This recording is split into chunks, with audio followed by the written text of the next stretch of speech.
a new home. I was 10 years old when my father got a new job. One evening he came home and told us the news. "We are moving to a new city," he said. My mother smiled, but I saw worry in her eyes. My two sisters looked at each other. I did not know what to think.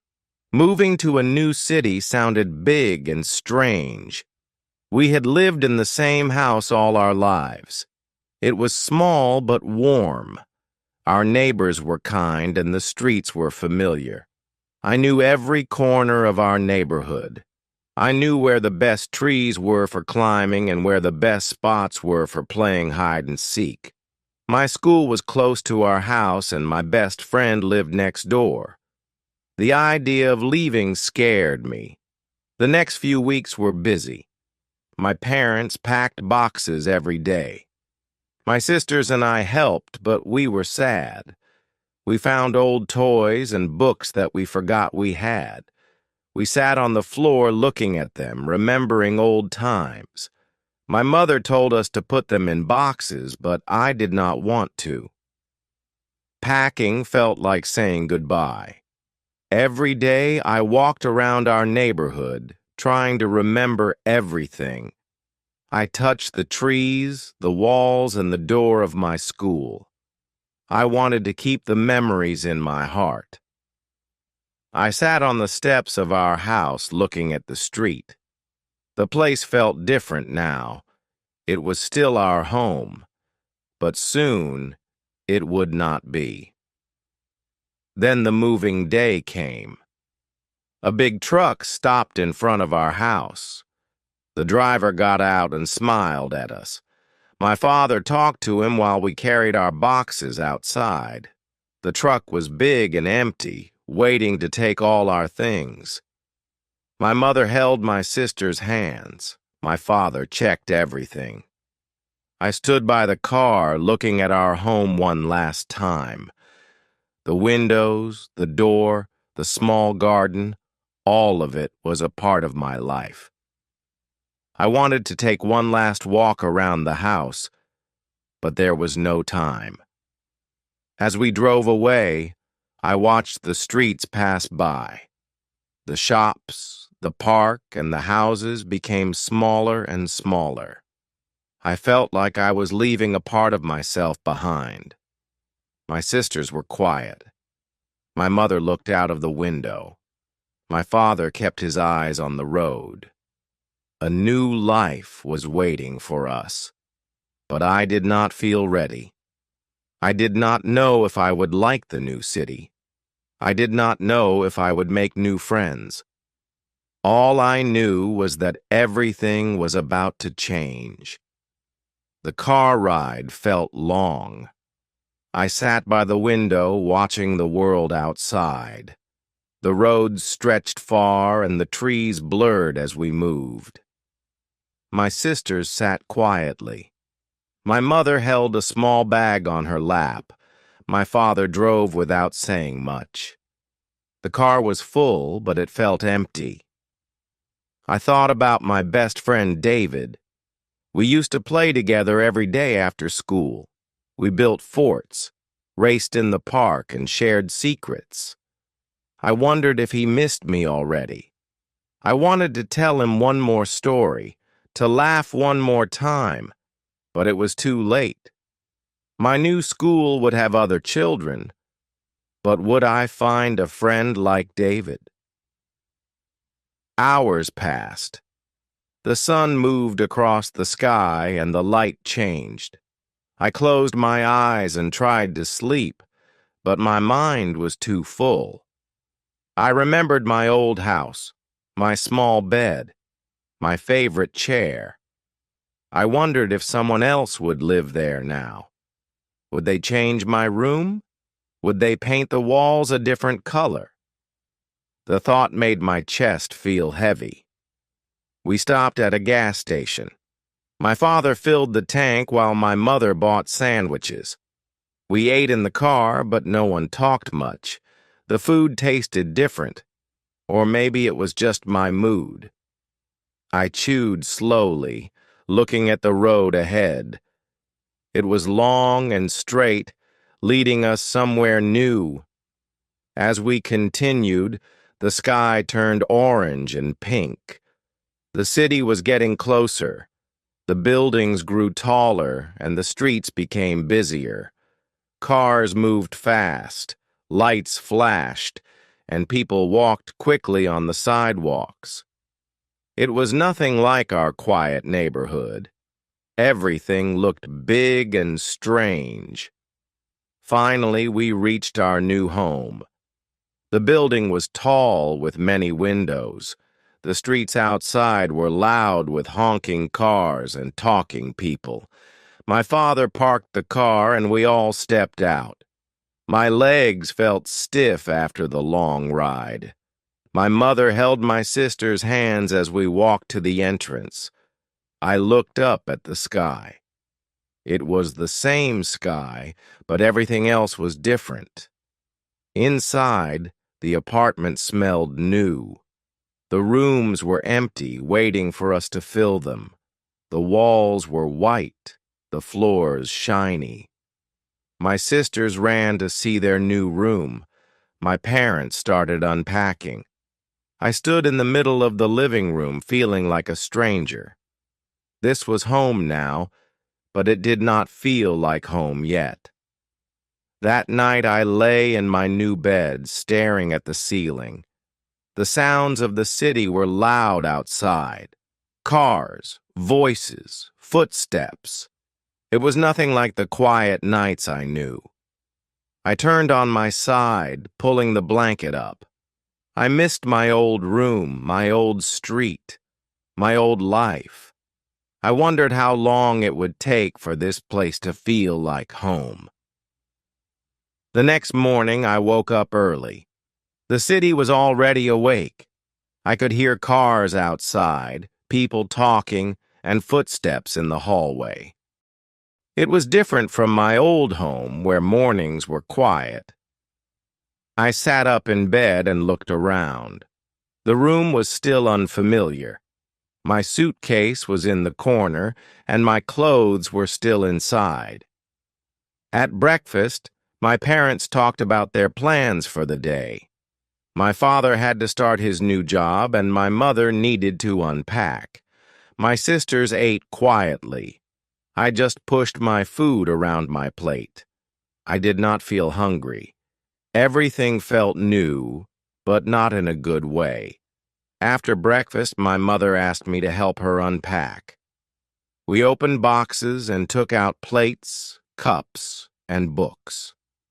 The apartment started to look more like home, but it still felt strange.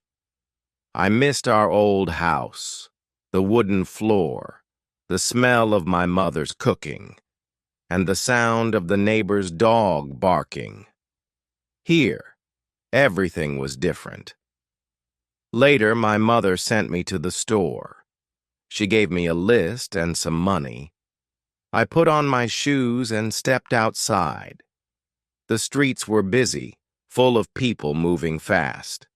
I walked slowly, looking around. The buildings were tall, and the air smelled like food, smoke, and something unfamiliar. I found the store and went inside. It was bigger than the one in our old neighborhood. Shelves were full of things, and people moved quickly. I felt small and lost. I took out the list and started looking for the items. Milk, bread, apples. I found them one by one. When I reached the cashier, I handed her the money and waited. She gave me change and a small smile. It was the first friendly face I had seen all day. Walking back, I looked at the people around me. Some talked on their phones, some carried bags, and some just walked. Everyone seemed busy. No one looked at me.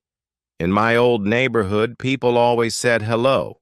Here, I felt invisible. When I got home, my mother smiled. "Good job," she said, taking the bags. My sisters played in the living room, laughing at something. My father was not home yet. I sat on the couch feeling tired. The day had not been bad, but it had not been good either. That night, I sat by the window, looking at the city lights. They twinkled like stars, but they were not the same. I missed the real stars, the ones I could see from my old bedroom. I wondered if David was looking at the same sky. I wondered if he missed me too. The next day, my father took me and my sisters to see our new school. The building was big, with many windows and a large playground. Children ran around, laughing and talking. Some played soccer, some sat in groups, and others walked alone. I watched them carefully, wondering what kind of school this would be. Inside, the hallways were long and bright. My father spoke to a teacher while we waited. I held my sister's hand. She looked nervous, and so did I. A woman with kind eyes walked toward us. "Welcome," she said with a smile. "This is your new school. You will like it here." I nodded, but I was not sure. She showed us around. The classrooms were big with colorful posters on the walls. Desks were neatly arranged and books filled the shelves. I saw children sitting together, talking. They looked happy, but I felt like an outsider. Everything was new. New faces, new teachers, new rules. I wished I could go back to my old school, where I knew everyone. After the tour, my father took us home. My sisters talked about their new school, but I stayed quiet. My mind was full of questions. Would I make new friends? Would I understand the lessons? Would the teachers be kind? I missed my old school, my old desk, and my old teacher's warm smile. That evening, my mother made my favorite dinner. The smell filled the apartment, making it feel a little more like home. We sat together, eating and talking. My father asked about the school. My sisters said they liked it. I only nodded. I did not want to talk about it. Later, I sat on my bed thinking. Moving was harder than I thought. I missed too many things. My home, my friends, my school. But I knew I could not go back. This was my life now. I had to find a way to make it feel like home. Before sleeping, I stood by the window again.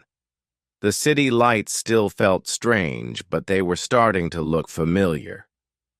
Maybe one day I would feel like I belonged here. Maybe one day I would stop missing my old life. I was not sure when, but I hoped it would be soon. The first day of school arrived. I woke up early, but I did not feel excited. I put on my uniform and ate breakfast quietly. My sisters were excited, talking about their new teachers and classmates. My parents smiled at us, trying to make us feel better. My father said, "Everything will be fine." I wanted to believe him. Walking to school, I felt nervous. The streets were crowded with children and parents. Some kids laughed and talked, while others walked alone. The school looked even bigger than before.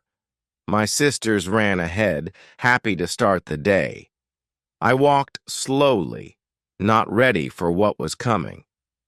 Inside, a teacher showed me to my classroom.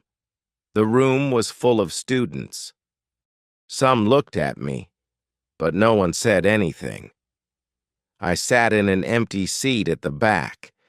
The teacher smiled at me and started the lesson.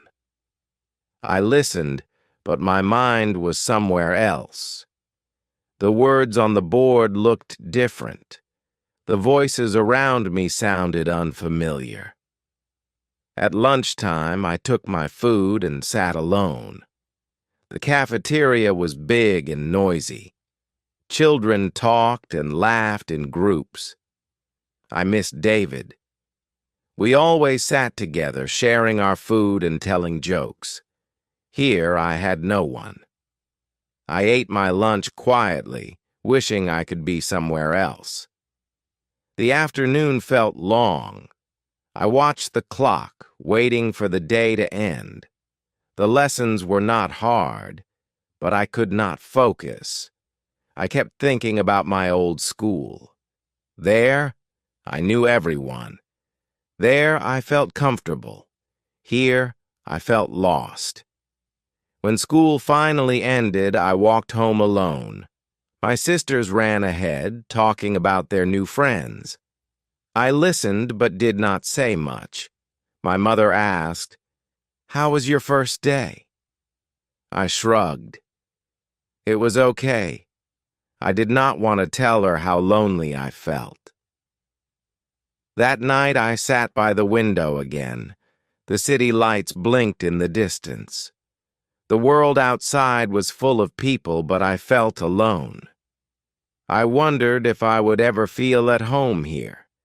Maybe tomorrow would be better. Maybe soon I would not feel like a stranger. I hoped so. The next day at school, something changed. I sat alone at lunch again, but this time, a boy walked up to me. He had a friendly smile and held a tray of food. "Can I sit here?" he asked. I nodded. His name was Alex. He talked a lot. About school, about his favorite games, about the best places to visit in the city, listened quietly. But for the first time, I did not feel so alone. After lunch, Alex introduced me to his friends. They asked me questions about my old city. I told them about my school, my favorite park, and the games I played with David. They listened with interest. One boy said, "You should play soccer with us after school." I was surprised. No one had invited me to do anything since I arrived. I nodded. "Okay," I said. That afternoon, I went to the playground with Alex and his friends. The game started fast. The other boys were good, but I was good too. I ran. I kicked. I passed the ball. For the first time in days, I felt happy. When I scored a goal, Alex cheered. "You're great," he said. I smiled. It felt good to hear that. When I got home, my sisters were already talking about their new friends. My mother asked how my day was. This time I had something to say. It was better, I told her. She smiled and kissed my forehead. "I'm happy to hear that," she said. That night I sat by the window again. The city lights still looked different, but now they did not seem so strange. I thought about my old home, my old school, and my old friends. I still missed them, but now I had something new. New friends, new places, and new memories to make. I did not know when this place would truly feel like home, but for the first time, I believed that one day it would, and that was enough.